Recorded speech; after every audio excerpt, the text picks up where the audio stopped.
Ladies and gentlemen, this is another episode of Here's Why You're Wrong. Brenden is with us as always. Brenden, how you doing? I'm doing pretty good. How are you? I am, it's a beautiful day to have a beautiful day. We're in a great pennant chase race right now. And one of those guys who, after this last sim, has just decided to say, hey, I'm here to win it all. We have joined by Minerva, aka Matt. Matt, how you doing, bud? Great. I'm awesome. Happy to be here. So apparently we're just going to have all the NL or AL Central guys on. Apparently that's how we're doing this now at this point. If anyone else wants to join us, please make sure to hit us up. We'd love to have you on. Next week, we got a little special something in the tank brewing. Can't quite share what it is yet, but next week should be a fun one. So I say let's just jump into it and start talking pennant race baseball here. This last sim just has me shook. This last sim, there's been a lot of crazy movement, and I think a lot of it was anticipated by some people who a lot of us thought maybe were reaching just a little bit. Aaron completely climbed back into the race in the NL West, where everyone thought it was the Padres division all year long. And Mark, who's been keeping everybody at arm's length, suddenly that arm's length is not very far anymore. The Royals have just come roaring back here. Yeah, and then on the NL side, things are getting crazy as well. I mean, it's all really happening. So let's have some fun and let's argue. Let's start. Let's start. We'll go division by division again. Let's start AL East. Baltimore is only 3 games up on Boston. Basically, I think we can almost calculate Tampa out at 7 games out at this point of the division itself. For the division, yes. For the division, yes. But can Boston? I'll start with you, or Matt, since you're not exactly a contender in this race specifically. Can Boston do enough to catch Baltimore? No, I honestly don't think Boston's going to catch Brendan's team. I mean, unless Billy pulls something that we've never seen before. I mean, I just don't think he's got enough talent to bring it. I mean, sure, he's got some good pitchers like Thor. Thor has been doing great, but I don't see me personally, I don't see enough that screams I'm going to beat the division at this point. As much as I would love to say, as much as I would love to say, Brenden, I hope they beat you, there really isn't a way that I can see them doing it. I think you have hit the nail right on the head with the fact that there is a way they can do it. Well, there is a way, but let's be realistic for a second. And Baltimore has the better setup. They have the better team. And I've sort of been doing a little more looking, a little more scouting, a little bit better as much as I can. But I think at the end of the day, I am looking at it with the fact of, you know what? Boston doesn't have the pitching or the offense. They don't have the pitching. However, I will say one thing, and this is to my own team's detriment. They're 10-5 against us this year. They have beat up on us more than any other team in the league. We have had trouble beating Boston all year long.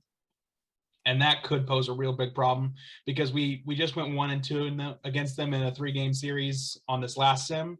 And then this next series and carrying over into the Thursday sim, we're going to have another 4-game series at home versus them. But let's look at the pitchers who are going for both sides, all right? You look at Noah Syndergaard, who's going for Boston in Game 1, a 5.4 ERA against Connor Siebold at 3.79. Then you got Mike Bohr versus who's probably going to be the Cy Young in Ethan Knight. Actually, there's a bit of Reed. Housekeeping here on the Orioles. Ethan Knight and Wander Franco got into a brawl during Game 1 of the series against Tampa Bay, and Ethan Knight has been suspended for 6 games. He's already served 3 of them. Mm-hmm. Ethan Knight will not be available until the 4th game of this series. So is he going to pitch Game 4 then? Yes. The Orioles have called up pitcher Wyatt Beddoes, who's come up to the league a couple times this year, to pitch Game 2. Okay, fair enough. Good to know here. That helps us out a little bit.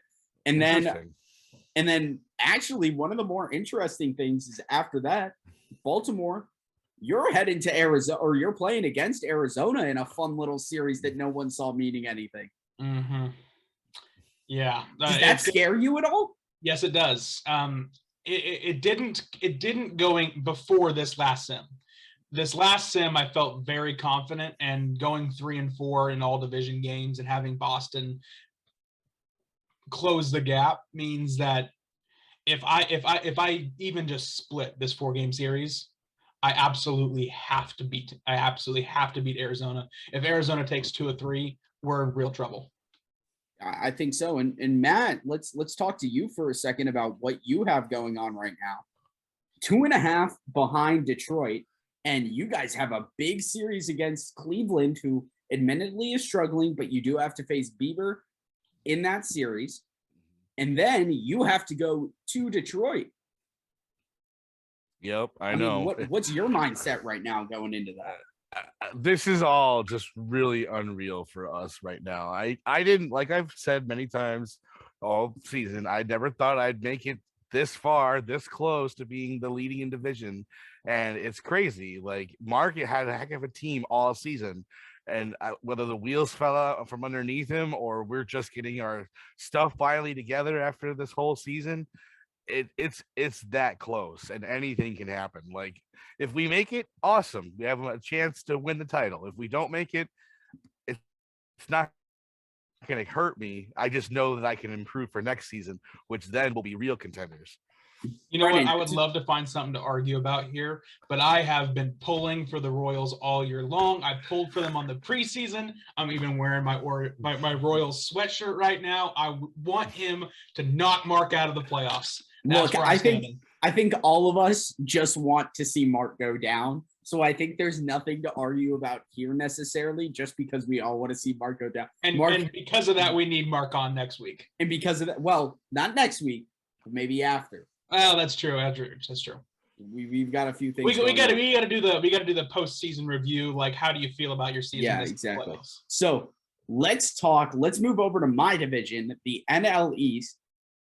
All the top 3 teams are within 3 games, and my Atlanta Braves are looking to play spoiler with 2 of our 3 best pitchers going against those New York Mets.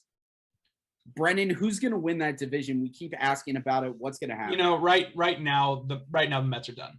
Mets suffered 2 big injuries this last sim.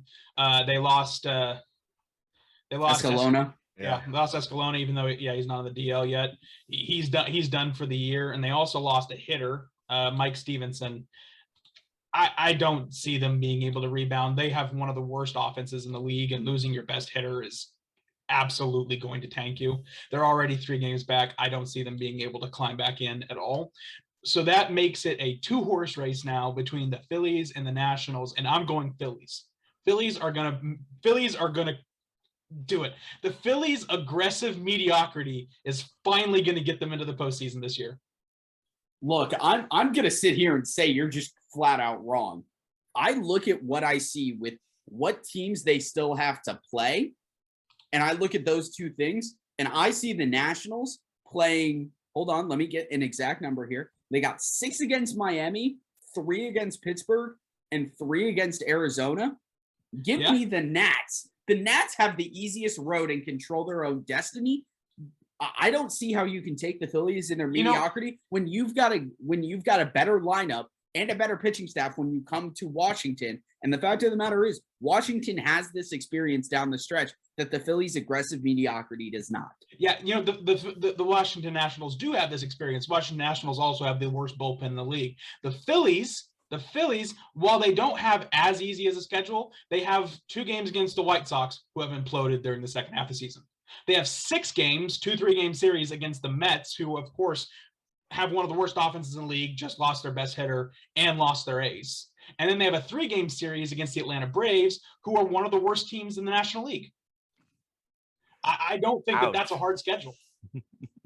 I mean, you're not wrong, but I also think you look at the lineups and you look at I don't say that to insult you. I mean, I'll say lots of things to insult you, but not that.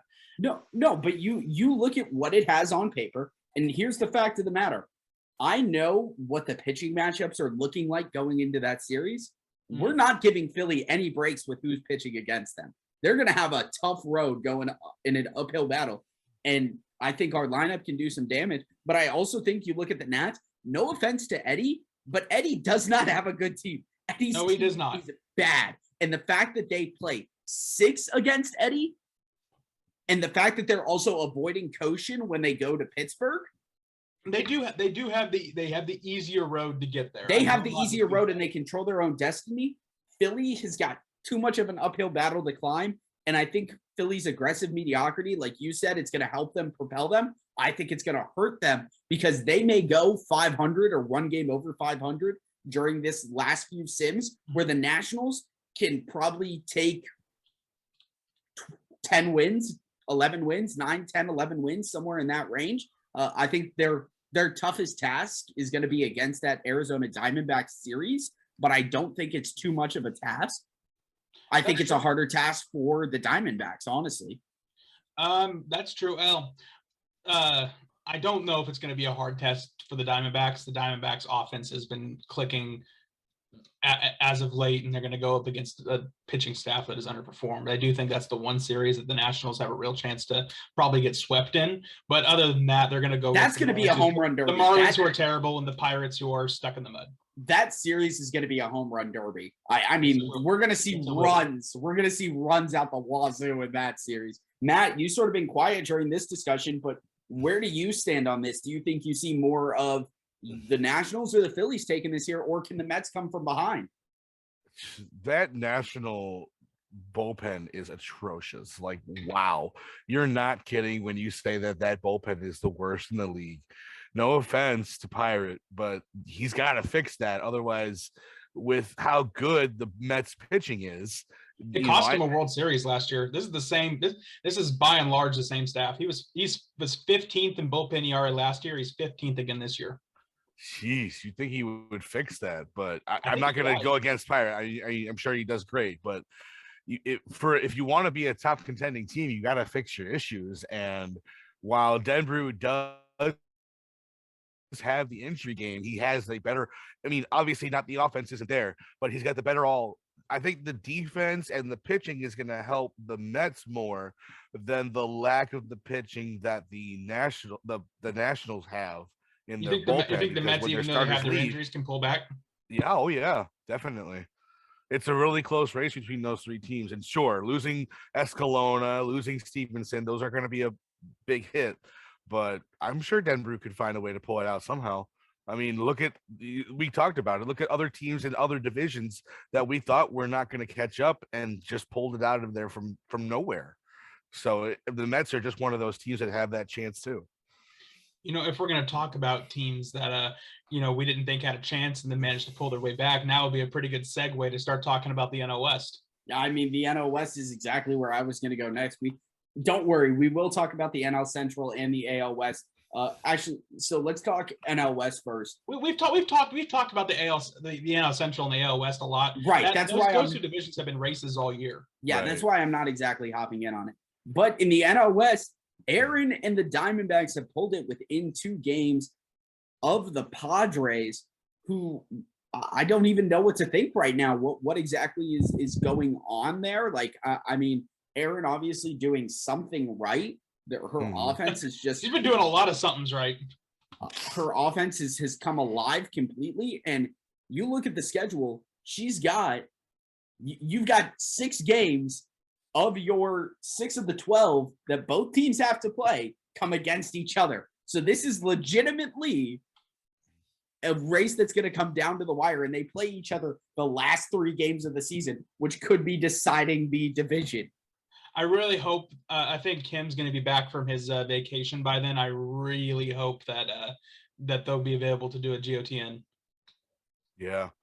Let's hope Aaron can get up early on a Sunday for that. Aaron getting up in the morning? Come on, Brenden. Come on. Let's talk realistic here. And if you look at it, San Diego has been streaky all year. Some good months, some bad months. And in the last few months, Aaron has been progressively getting better. So 33 and 14 over the last 2 months. Exactly. If I may, the one thing I will say is I'd much rather have San Diego's schedule than Arizona's schedule. Arizona's got to play in their last 12 games. All of their games are against teams that are in a pennant race. Mm-hmm. The Padres have got 2 series against pennant race teams and 2 teams that are completely out of it. Yeah, look at Brenden over here in the O's. I mean, I'd much rather have San Diego's schedule right now. And the fact that they control their own destiny being 2 games up, I think Aaron's done a great job. And I think 2 teams from the NL West make the playoffs. Right now, yeah. But I don't see Aaron being able to fight enough of an uphill battle to take the division from the Padres. And you know what? The Padres were my preseason pick to be a team that surprised a lot of people this year. And I'm sorry to say that I don't think that's going to continue to translate here. I think the Diamondbacks complete the comeback. I think the Diamondbacks are able to take at least 4 games from them out of the 6 that they play. Ooh, and if they go even the rest of the way, if both teams go even in their non-division series, that's going to mean the Diamondbacks are at least in a position to win the division. But let's say, all right, in your scenario, you say they take 4 of 6. Okay. Yes. I still don't know that Aaron in their other games, because Pirate's going to be playing for a lot and you're going to be playing for a lot. Well, let's be real. She's probably going to take 2 or 3 from me because my team is absolutely. But also, you just use the argument right now. You just use the argument of bullpen. I rather have San Diego's bullpen. I think Arizona's pitching staff is a little weak, in my opinion, where I feel like San Diego, in my opinion, I'm saying from what I believe, which is what we're well, you know what, beliefs are real good, but let's go look at some stats. Let's go look at some facts here. Just pouring out Jordan Hicks. Arizona is second in the National League of bullpen ERA, 3.44. San Diego is 8th at 3.93. I'd rather have Arizona's bullpen based off performance. Okay, that's fair. But I also don't want Arizona's schedule. I do not want to face you, and I do not want to face the Nationals. I much rather face the Giants and the Dodgers. I think the Giants are a tough out. I think the Giants, especially with the additions that they made and the improvements to the players that they have, I think they're not an easy out right now. They're not an easy out, but I still think they're an easier out than the Baltimore Orioles or the Washington Nationals. Yeah, that's fair. I mean, you look at it, and that's what it tells you. Not to mention you got to play Janie Ronson. I also think the fact of the matter is, and I don't know how much this feeds into eMLB at all. I don't know how this factors into OOTP, but the fact of the matter is too that the Padres stay on the West Coast and the Diamondbacks have to go East Coast back to West Coast. Yeah, and luckily for Aaron, OOTP I don't think has a travel fatigue setting. It would be. I think that'd be an interesting. I think that would be a really interesting ad for future versions of the game. Because you think about it, teams will go through that. You go on a West Coast trip, or a West Coast team goes on an East Coast trip, and you notice some considerable lag. This is the first time you've been far enough away from your camera for me to see your shirt. I couldn't help but chuckle. Ryan Fitzpatrick, baby. Fitz magic. Sorry, little sidetrack there. Different sport. Wrong sport. Now, we'd be amiss if we didn't talk about the other 2 races. So let's go ahead and mention them. Tom sort of now basically running away with the West out there. Mm-hmm. He had a 6-4 in his last 10. Texas is 3-7. I honestly think it's, I mean, you got to say Los Angeles has got to take it, right? It's Los Angeles. Right now, the 3 best records post All-Star break. So the back half of the season, Baltimore still has the best record at 40-21. Arizona, with their recent run, has climbed to have the second best at 39-20. You look at the third best, Los Angeles, 38-22. They beat me. Boo. Oh no, I'm sorry. Kansas City's actually third. They're 39-22. I was gonna say. We're not that bad. But Arizona, still, Los Angeles has been one of the most hot teams in the second half of the season. Texas has been playing basically 500 balls since the All-Star break. Not to mention they lost Anthony Kay for the rest of the season. They just have not been able to win games consistently. Yeah, they've been bouncing up and down too much. I think you're right. I think you hit the nail on the head there. Let's go ahead and quickly talk about the NL Central. Then we're going to talk about the wild cards a little bit. NL a little bit a more interesting scenario, I think, than the AL wild card, but we'll still talk about both.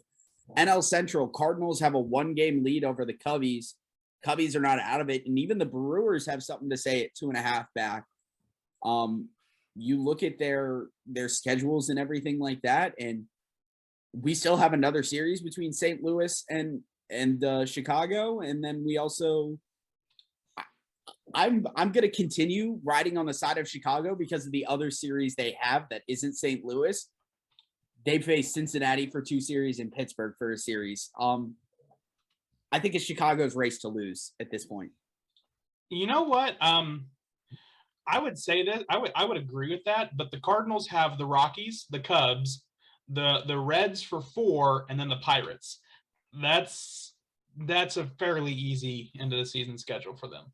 Both teams have a pretty easy end of the schedule, we will say. And so do the Brewers. They've got Pittsburgh, Cincinnati, Texas, and Colorado. I mean, so the NL East, or NL Central, I should say, is sort of the division that's got an easy end. So we could see this one really go down to the. I think it's going to come down to what happens in that St. Louis Cubs series. I think the Cubs take 2 out of 3, and I think they take the division. I think my take here is that the division winner will have 88 or less wins. Keep in mind the division leader currently has 82. I think all these teams are middle of the road teams compared to the rest of the league right now. So you can't bet against Danny Smith Jr. I absolutely can. No, you cannot. No, Brenden, you team. cannot vote against him. I can bet against the Cubs. I can bet against the Cubs because Danny Smith Jr., as great as he is one man. Now, sure, they have Kent Hrbek and they have a bunch of other really good bats, but he's just one man. Fair enough. I just don't see enough of, for me, I don't see enough of what any other team can do that, for me, it sits in Chicago's hands, and it's Chicago's division to lose. I wouldn't disagree with that normally if it weren't for the fact that the Cardinals currently have their 1-game lead over them. And they got another 3-game series coming up on the Thursday sim. So Matt, you get to experience it being just up the road from St. Louis. What's your take on all this? I was going to ask Brenden. He said that the winner of the division will only have at least 88 games. You mean that they're not going to take 2 out of 3 from Colorado? They're not going to sweep Cincinnati? That's 5 right there. Mm-hmm. So you don't think St. Louis is going to win more than 88 games? Nope. I mean, that means they're going to lose at least 2 out of 3 to the Cubs in their next series. I think some bad things will happen to whichever team is going to win the division, and then lose to Pittsburgh or Cincinnati. I think. Listen, it's a hot take. I think that all of these teams are just a little bit above average compared to the rest of the National League right now. All right. I also want to talk about one other thing we talked about on the podcast before we get to finally who's going to come in last in the NL Central. Is it going to be the Pirates or the Reds? The Reds are climbing back. We'd love to see it. Yeah, but the Pirates are holding them off. I really need Cody to just win for my pride now. I'm honestly more excited to see what happens on the bottom 2 teams of this division than the top of this division. I'm going to agree with that. I am too. It's a shame they don't play each other again. I know. I'm rooting for JR. Let's look at this. Pittsburgh has Milwaukee, Washington, Chicago, St. Louis. Oh my God. Cincinnati has Chicago, Milwaukee, St. Louis, Chicago. I don't want either of those schedules. No. 6 games against the Cubs. Better. I think that's slightly better for Pittsburgh. Yeah. I think it is too, but you know what? Cincinnati can play spoiler and surprise a lot of people. They absolutely can, and if the division winner's only going to have 88 wins, they need to. Poor JR.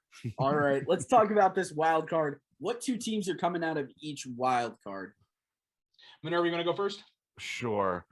If the Cubs or the Diamondbacks don't win the division, there's one in the NL. So one of those 2. And then you've got Philly, Milwaukee, and the Mets. I'll put Philly in the wild card because they're not going to win the division. Okay. So if Philly makes it, let's say, let's look at the scenario here. Let's say St. Louis wins the Central. Mm-hmm. Chicago, one of the NL West teams is a wild card. Chicago drops out. You think the Phillies surpass Chicago? Or St. Louis for that matter? Oof. See, when we were just talking about the NL Central, I was a Cardinals fan, but I don't know. Maybe the Cubs win I don't know. It's tough between the Cubs and the Phillies in the wild card there. I mean, It's I know really Aiden will tough talk to up try a and storm call about this race Danny right Smith now. Jr. And obviously he's a factor in there, so it's really close. Maybe there's a sudden death game. Can they tie their records?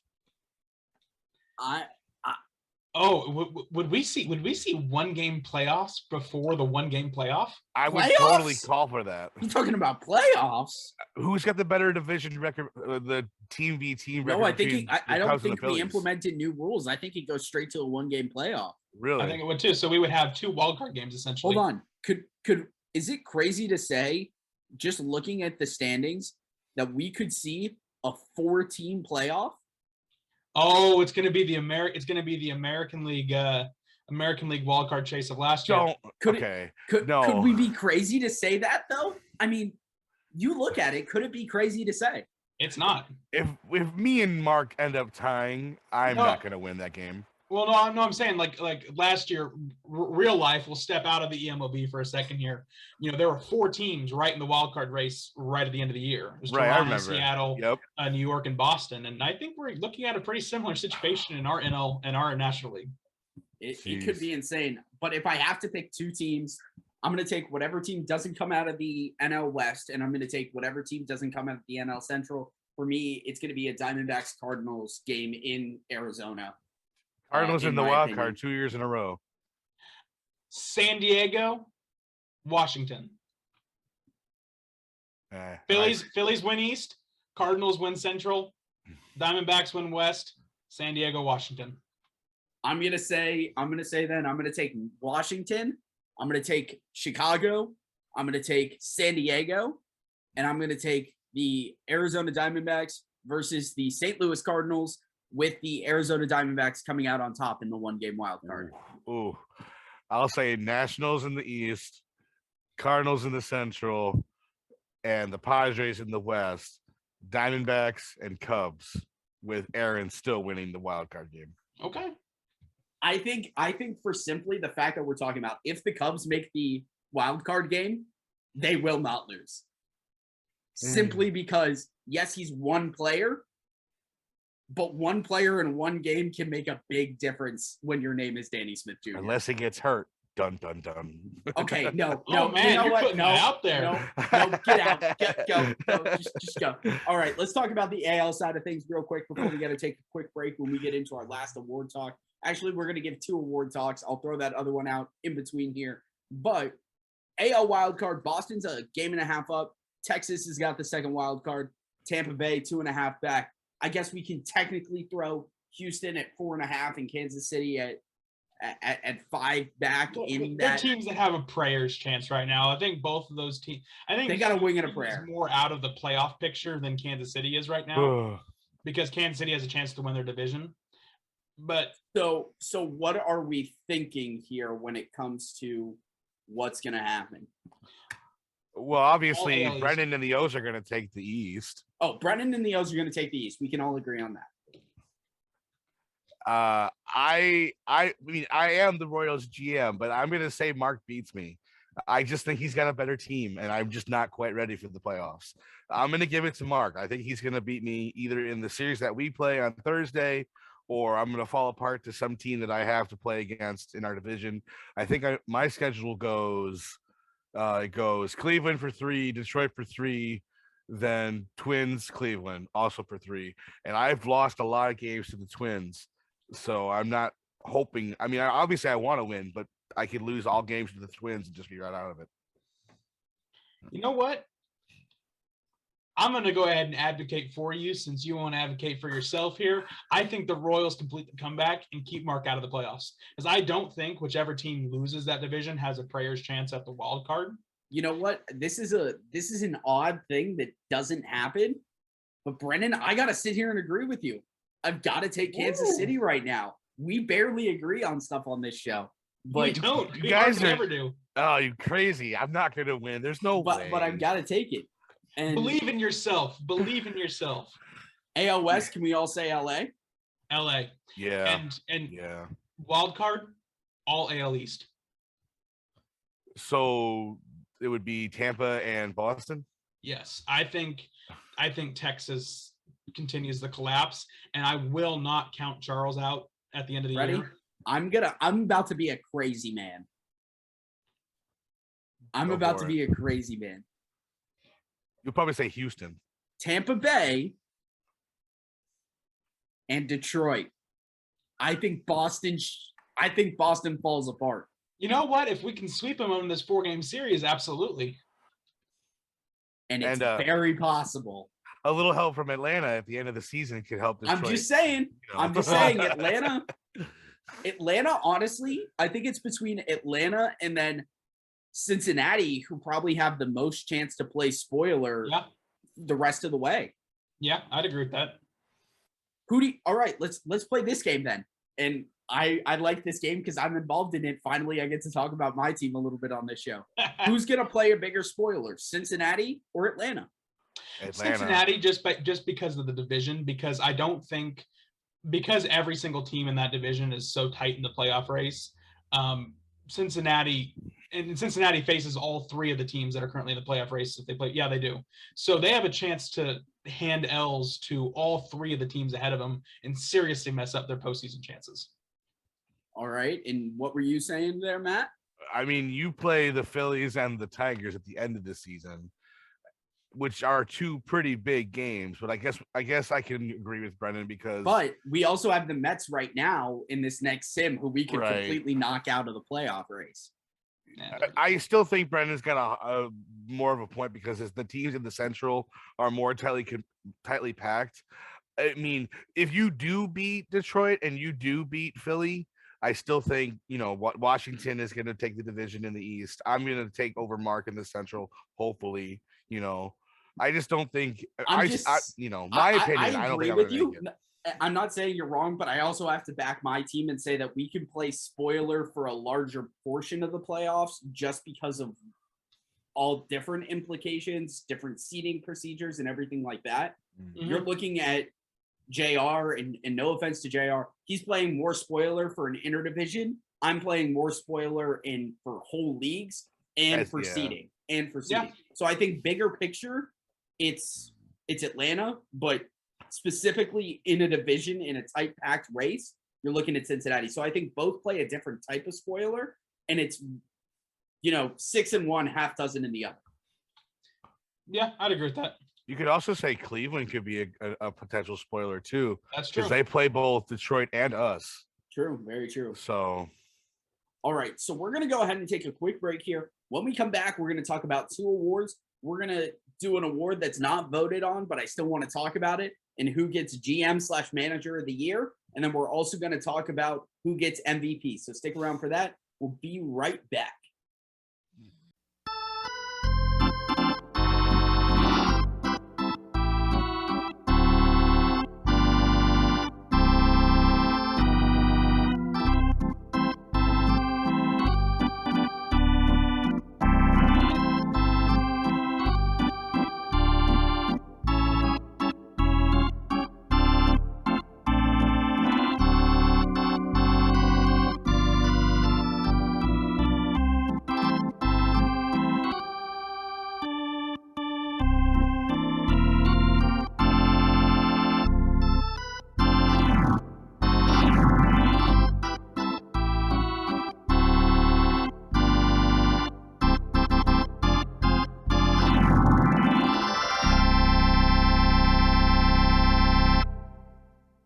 Welcome back after that short little break. You saw the standings there while we were taking the little break here. Now we're going to jump in. I sort of hinted at it in GM of the year. We're not exactly going to do that. We're going to do what's called GM Superlatives. We're going to say something good about each GM. It's a fun way to spread some joy around because you never know what's going on. And it's a fun way to get a little talk about every team on the podcast. So we're going to start with the AL East, work our way down, and I'll go ahead and start it off. I'm going to start with the New York Yankees, and I'm going to say the New York Yankees, and the superlative for them and the GM of Pete is that they have the most interesting player, the most comeback player of the year, almost in a way, in Estevan Florial, who's had a really good season.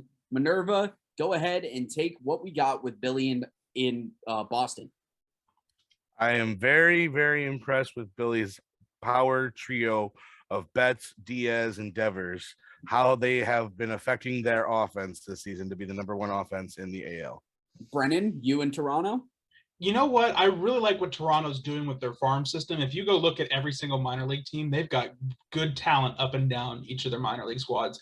I think that he has done a really good job. Harris and Toronto's done a really good job of building this team for the future, and I think they're going to be good in a couple of years. I like it. I like it. I'm going to take Charles in Tampa, and I'm going to say for Charles, I think I'm calling it as a Rays fan in real life. He's doing it the Rays way, finding ways to win, never out of it, no matter what. And the fact that he has this no quit attitude and keeps going at it and is still fighting till the last day, that's something commendable for him. Mm-hmm. Minerva, Matt, I'll let you go ahead and kick it off for our co-host down here, Brenden, and the Orioles. What do you got for him? The bounce back and the winning streaks that he's had this season really show that Brendan's team is a top contender. Brenden is going to get the Chara Bunny of the Year award for the most JA style of team. No, I'm kidding. I had to poke some fun. No, I think Brenden gets the most resilient GM after the tough start he had, very similar to the Cincinnati Reds in real life. The fact that he was still able to claw back and probably have the number one seed in the AL just speaks volumes to what he was able to do in this season. All right, let's go ahead and jump over to the Central. Brenden, I'll let you start with this one. Go ahead and tell me, I know it's only half a season, but talk to me about GT. You know what? I really like that what he's been able to do with his squad since taking over. The team's not winning, but he's finding ways to get guys playing time. And I think that he knows he has a lot of players he can rely on in the future. And I think he's just he's doing a really good job at evaluating his roster right now and getting people playing time. I'll go ahead and talk a little bit about Cleveland. And what I'll say about Cleveland is I love the moves he made at the deadline, the way he was able to reshuffle his roster. I think he's a deadline warrior. Mind you, him and I did a few deals. I think it's sort of 50-50 on who wins or loses. You can't really tell until a year, 2 years, 3 years down the line. But I think after the first trade he made with me to get Taylor Walls, he restructured his trade philosophy, figured out what he was doing, and has really made some really amazing trades that's going to help his team for years to come. Minerva, you want to go ahead and talk to me a little bit about Josh in Chicago? I've talked to Josh, and while they've been struggling a little bit lately, he's still pushing hard. He keeps telling us, everybody, that he wants to be over 500. The first time the Sox have been over 500 in years, and he's really pushing that. So more kudos to him for being able to keep that going. Even though he fell off a little bit, it is real commendable that he was able to have the start that he did. I like it. I like it. Brenden, talk to me a little bit about your buddy Mark there in Detroit. You know what? Mark is one of the most aggressive GMs I've ever seen when it comes to the trade market and when it comes to pursuing players he wants. And while he didn't make a whole lot of trades in season this year, he made a ton prior to the season to put together a good squad and hopefully keep the good times rolling because he was in the playoffs last year. Fair enough. Now, Brenden, you and I get to talk about our buddy over here in Minerva. Minerva, one thing I will say is I think you've got the no-quit attitude that no other team has, and the fact that you're able to continue to claw back. You made some really good moves. You're sticking with the guys. I also think you might have the AL Rookie of the Year, a potential candidate in Lucas Parker. You've got a really good squad over there, and the fact that you're still fighting is just frankly amazing. You know what's more impressive to me than the good moves he's made is how he's learned from the bad moves. He took over a team and he made 2 pitcher signings, which were not great, but he was new to the game and he's learned from it. He's seen what he's done, he's seen how it works, and he's made improvements to it. It's really showing in how his team's performed down the stretch. Yeah, I really think that's definitely true. Let's go ahead and head over to the AL West. I'll let you kick this one off, Brenden. Talk to me a little bit about Ben and the Astros. You know what? The Astros are a team that I think a lot of people thought were going to be in the playoffs this year, and to see them down and out of it is a little bit disappointing, and that's not at all a fault of Ben. Ben has a really, really good team. He's got a lot of talent, and I think that the trade sending Syndergaard for a good package with Boston was a really great move for him. I agree. Go ahead and talk to me, Matt, a little bit about the guys in Los Angeles and the Angels. Tom, he's a very solid GM. He's got all of his guys healthy. He's trying to be that defending champion for a reason, and it shows once again with those guys. And if Tom does well this playoff season, look for him to try to repeat. I'll go ahead and talk a little bit about Oakland and Danny. And I think the thing that struck me with Danny is the fact that he never has, he didn't overreact when he took over the team, try to change things immediately. He's seeing what he has. He's making it work. And in fact, I think he's got a lot of factors. The fact that he is taking over a team in such a rough position and trying to turn them around, I give him a whole lot of commendability, and the fact that he's already done some great stuff over there. Mm-hmm. All right. It's a big challenge to take on. Exactly. Brenden, talk to me about Hetz over there in Seattle, your boys in the Seattle Mariners. He just keeps stockpiling talent.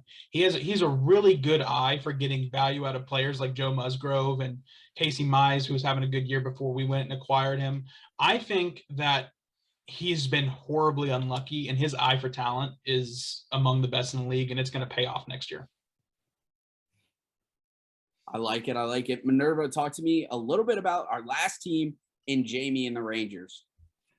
While it's unfortunate to see the injuries that he has sustained these last few months, he's got a heck of a team. I do think that, you don't normally talk about Texas when you go to the AL West, and I think Texas has done it very well. Jamie's done it very well. Hopefully he'll be able to make the playoffs either as a wild card or a division leader and go well from there.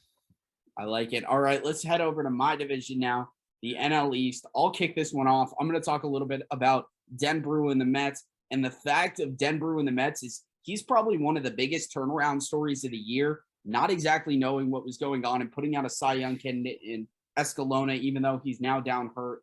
I think what Denbrew and the Mets are doing over there is it's going to make the NL East probably one of the toughest division for years to come over there. Brenden, talk to me a little bit about Eddie in Miami. You know what? Eddie likes to inherit messes. Eddie likes to take on teams that need a lot of work and are going to take a lot of time to get better. And he has, while the team has not shown results yet, if you look up and down the lineup, he's got a lot of really good young talent. And I think that he has the patience to see this rebuild through. And I think it's going to work out. I like it. Talk to me, Matt, talk to me a little bit about Pirate in Washington.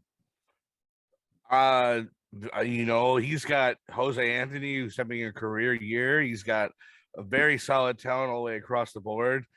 His bullpen could definitely be a little bit better, but he'll work on that as things to come. And similar to how he was the runner-up last year, I think Washington is a very good pick. If you're looking for a pick to win the NL, watch out for Washington.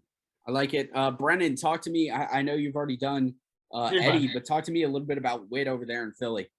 If we want to talk about stepping into messes in your first year, Witt inherited a team that record-wise was not the worst, but talent-wise was among the worst in the league. I picked them to be one of the worst teams in the league, and Witt, through sheer determination, has kept his team in the playoff hunt all season long.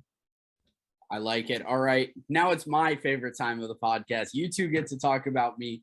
I'll let Minerva, Matt, you can go ahead and go first. I am overall impressed with the trades that you have made. I see that you're trying to rebuild your offense for the future. You have a lot of young talent coming up that will definitely help your team out. And while this season may have not been what you wanted, you definitely have a future ahead of you. All right, go ahead and you're next there, Brenden. Well, I think that you would be I think that right now you're the second smartest GM in the league, and I think you'd be the smartest if you traded me Antonio Alvarez. You're crazy. I'm kidding, of course, but really, I do think you're one of the most aggressive GMs in the league. I think it's Mark, and then I think it's you. And personally, I think that aggressiveness is going to pay off for you in the future. I sure hope so. Let's go ahead and move to the NL Central. We'll start with you, Brenden. Talk to me about Andrew. Andrew knows what he wants, and he's going to go get it. And I really respect that just complete, stone-headedness right there. He knew he wanted to improve his pitching, and in the entire offseason, he spent it trying to improve his pitching. Then he said he wanted a star bat, and then he went out and found a star bat after a bunch of failed trade talks. I really respect how determined he is. All right, we love it. I'll go ahead and go next. I'm going to talk a little bit about my boy Jake over there in Chicago. Jake is continually taking a team that was terrible last year, as evident by the pick he got, turned them around and has made them a World Series contender. He had the best rebuild out of any team in this league, I have to say. And the fact of the matter is with the picks he's made, with the signings he's made, he's going to be the best team for a long time. He's going to be a really good team for a long time. I can't disagree with that. All right, Minerva, go ahead and talk to me a little bit about Jay Hill over there in Milwaukee. Definitely a sleeper pick here in the Central. You can't count out the Brewers at all, even though it's getting really, really close to the end of the season. He's got a lot of good talent, a lot of players that other people would look at wanting to obtain for themselves. Overall, a very good team. I love what Jay Hill has been able to do with his team overall, and hopefully makes more to come in the future. I like it. All right. I'll let you go again here, Brenden. Talk to me about Cody. I think Cody has got the own player CCP pipeline going on here. Cody, more than any other GM in the league, is his team. I tease him about it, but I really love that. He has a massive personal stake in his own franchise. I love it. I'm going to go ahead and talk about JR and Jared Rollins. And I think JR, the fact that he can sit there and still make the moves he does, and he's never out of it. Like, I feel like I still, even though he's mathematically eliminated, I still don't want to count him out of it, because I feel like he can always come back and do something big. And the fact that he has a flair for the dramatic. Also, he probably has, out of any of us, him and I probably have the two coolest jobs out of anyone in eMLB. The fact that we work with major league teams or minor league teams for a living. Him and I have the two coolest jobs in the eMLB. So you can't really argue that fact. All right, let's go ahead and move on to the NL West. I'll start with you, Minerva. Talk to me a little bit about Aaron. I have said I haven't said it a lot, but I've said it recently that Aaron is a sleeper pick, not something that you need to watch out for. Turn it around in this late season, could easily take the division if her team continues to stay hot. She's definitely shown why the Diamondbacks are a former world champion, and if she keeps this up, watch out for them. Yeah, definitely. Go ahead and talk to me a little bit, Brenden, about Lloyd. You know what? I really like the Rockies team, and it's a real shame that the talent that they have on there has not been reflected in the standings. I think that he has done a really good job of slowly putting together a great quality team, and I think it's going to show up soon.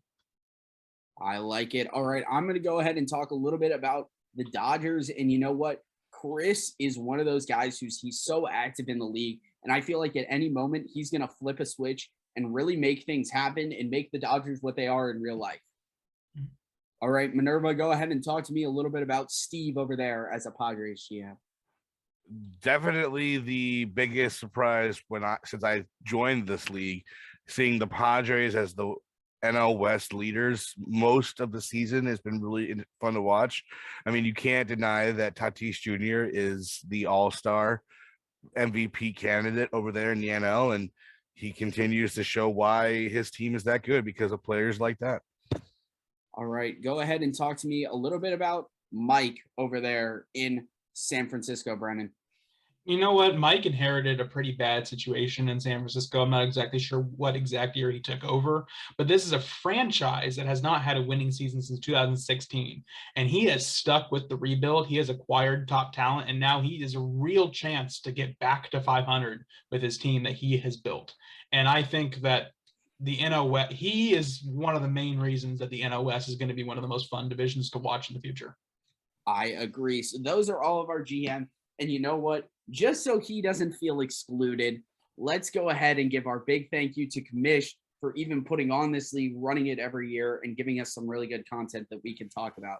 So I think the last award we have to talk about is the MVP. We're going to do this one a little bit quicker than some of the others because I feel like these races are sort of decided almost, in lack of a better term.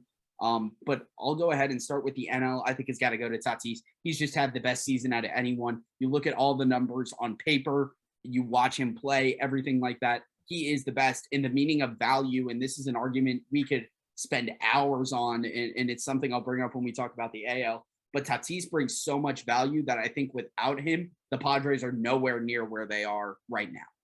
You know what? I would completely agree with that sentiment. And on the same value of talking about a team that would be nowhere near where they are without this one player, I'm going to go Sean Kane. Sean Kane is not nearly as flashy as Tatis, but the dude is solid, and he is having a solid year in his second season. There is no sophomore slump for him. Sean Kane makes the San Francisco Giants offense go, and he will be the reason that offense is going for years and years and years forward. Yeah, I think, Minerva, what's your take on this? Who do you think is the MVP in the NL? I'll go odd man out, and obviously I'll say the third pick of this group, Jose Anthony of Washington. You know, he's leading the league and he's leading the NL in batting average. He's doing a wonderful job in homers, RBIs. He's got a very good on-base slugging percentage. Not as good as the gentleman that you have said, but he's also got to be up there in the talks because he's doing very well for that organization. Yeah, and I think we would be, those are probably going to be our top three.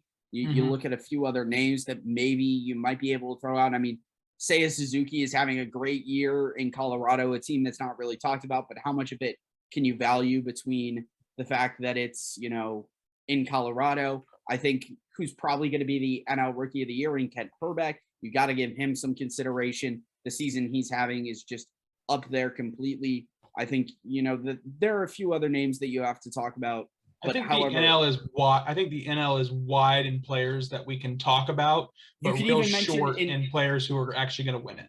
Yeah, I think you can also always talk about Pedro Serrano or a guy like Edgar Barrios in Pittsburgh. These are just some names that you could throw out that all of them in another season may be an MVP candidate or an MVP type, but with the league and how it is right now, it's Tatis's award to lose, I think. Mm-hmm. You mentioned Serrano, who's on Seattle. Yeah, I was just going to let sorry. that I was a little tired. I'm a little tired. What about Asher Kim, too? Yeah, Kim. Asher Kim's been great. Another Padre. So let's go ahead and hop over to the AL. And I think the AL is a little more open depending on what you go with. Mm-hmm. It's really a 3 or 4 guy race, I think you could say. But Brenden, I'll let you kick it off with your guy. You know what? Much like the Cy Young discussion, it's going to come down to one of 2 Orioles for the MVP, and I think it's Nick Spence. The suspense missed 5-6 weeks with a back injury, and he has still come back to manage to have enough plate appearances to be a league qualifier. He's 3rd in batting average. He's got an on-base percentage over 400. He has the best OPS in the American League. He's hit 27 home runs in 100 games, 32 doubles. He's the best defensive shortstop in the American League. I think that there's absolutely nothing he can't do. When you miss that much time due to injury and you put up those numbers and you manage to play every single day and have enough plate appearances to qualify, I think that right there is MVP material. I think the biggest thing for me is what is valuable. And I think not taking anything away from Spence or Verdugo, but I think that, we saw Spence go down and they weren't as good, but they still kept themselves afloat. I think when you look at it and what in Boston they're doing, and I think James LeBlanc is a prime example of that, a 333 average, a 413 on base percentage. I think you really look at it and you see what he contributes. And I think without LeBlanc, we're not talking about Boston in a pennant race at all. You know what? I think he brings a big value to Boston that, yes, Spence and Verdugo do bring to Baltimore, but not in the same light. I don't want to disagree with that based off, if you look at WAR, as one measure of player value, and I know you don't like WAR, and I don't see WAR as a be all end all whatsoever. But if you look at WAR as a measure of player value, he's the best on the Red Sox. But if you look at hitting metrics, he's not even the best hitter on the team. The best hitter on the team is Danny Diaz. And he's not even 3rd best. If you look at by OPS, he's got the 3rd best OPS. If you're not the best hitter on your own team and you're a batter, I have trouble wanting to give you the MVP award. I don't disagree. I mean, I mentioned him in the last one, but Pedro Serrano, I think you have to give at least a little bit of consideration to as well. Absolutely. I think you can also give consideration to a guy like Joey Best in Chicago. I think you can give a consideration to a guy like Lucas Parker in Kansas City. I mean, obviously we have Minerva here. He definitely gets a little bit of a conversation, in my opinion. You could even, I mean, if you wanted to, could you even give any consideration to Ethan Knight or Jim Reed on the pitcher side? If we talk about pitchers versus hitters, that's a conversation, is what is the value of a pitcher potentially. So I think the AL is a little bit closer, but I think you say Spence, I say Verdugo, and that's a 50-50. I think that you toss up. I think that both major awards are going to be won by Orioles. And I think both major awards are going to have second place votes for Orioles. What do you think out there, Mr. Minerva? Obviously, you can't argue with the fact that Verdugo and Spence are doing phenomenal. I mean, it depends. Obviously, this is a vote dependent on the GM's opinions and what they value more in a player. Whether it be on base percentage or WAR or OPS. It all depends on what their honest opinions are. It's gonna be close because there are a lot of good guys here in the AL, more that have a chance to being the MVP, at least in my opinion, over the guys in the NL. Like the NL, it's basically what we talked about, and that's about it, right? In the AL, you have all of these guys that are just doing phenomenal. You don't have a Tatis who's head and shoulders above everybody else. Exactly. I mean, I can make a case for somebody else, but And you say, just to throw my guy out there, Lucas Parker is a potential to be MVP. It's only his first season. He's got a long way to go before he gets there. Let him have the Rookie of the Year.